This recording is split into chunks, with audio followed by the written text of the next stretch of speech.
needs to fit that differentiated niche to take off. So, and maybe that's what you have. We're not going in deep enough with it right now, but if you have an insight into it from some application experience, then that gives you a leg up on it anyway, as opposed to just pulling something out of the sky and say, I'm going to get into that. Anybody else? Who's got another? Yes, sir. What's yours? My name is Vaibhav Gupta. I'm an electrical engineering degree and I'm pursuing MBA in Beijing International Business. My business idea is renewable energy products, and I'm planning on opening my own company after I graduate and launching products like PVA cells.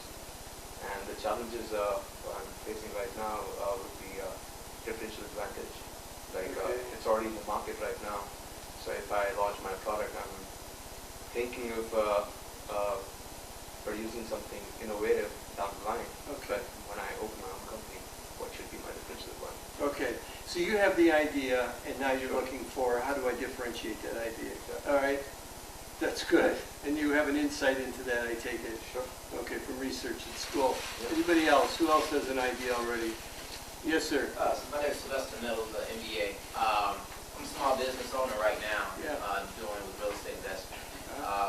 But I actually have an idea to do what I actually call temporary tenancy for foreclosures, for banks, and private investors and things of that nature.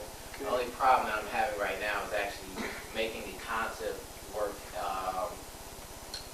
from a financial standpoint. Even though it's a good idea, there's some sustainability assets to it. However, it's hard to get the information from the banks as to what they're going to pay out annually for like property preservation services, which is what I do.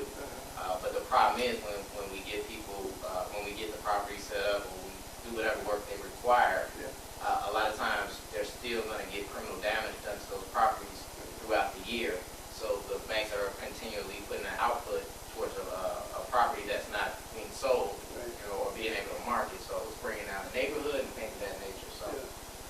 So that's been my most. So you're looking at both the the difference in your business plus what is the financial return you can expect from it? Is that it? Right. It's going to make money. Is it something that continually grows? Good question. Will make money. Those are always good. That's a great question.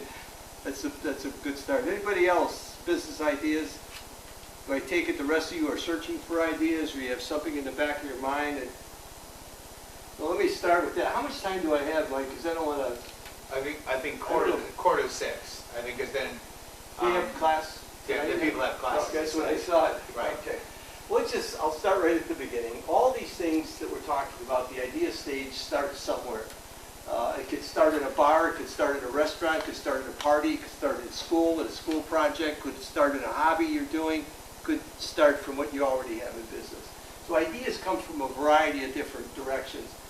And the big thing is when you're going to build a business, especially a sustainable business, you want to make sure that that idea can take root and make money, okay? And that's the key. Big question is, how much money will it make and how much money do I have to start that business? So there's really, if you look at the process, it really is broken down into 3 stages. You're right here, right now. You're thinking about what's my idea. Your next stage is you need to take a look at the market analytics of what that business is all about, that idea is all about. In other words, who else is doing it? What's similar? What's the barriers for me to get into that space? Okay? Is there an 800-pound gorilla out there already? Do I need a lot of money to overcome the marketing muscle of whoever it is I think I'm going to compete with?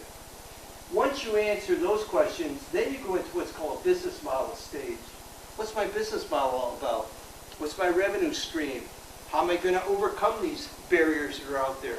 What's my differentiated advantage? What makes me unique? And so on.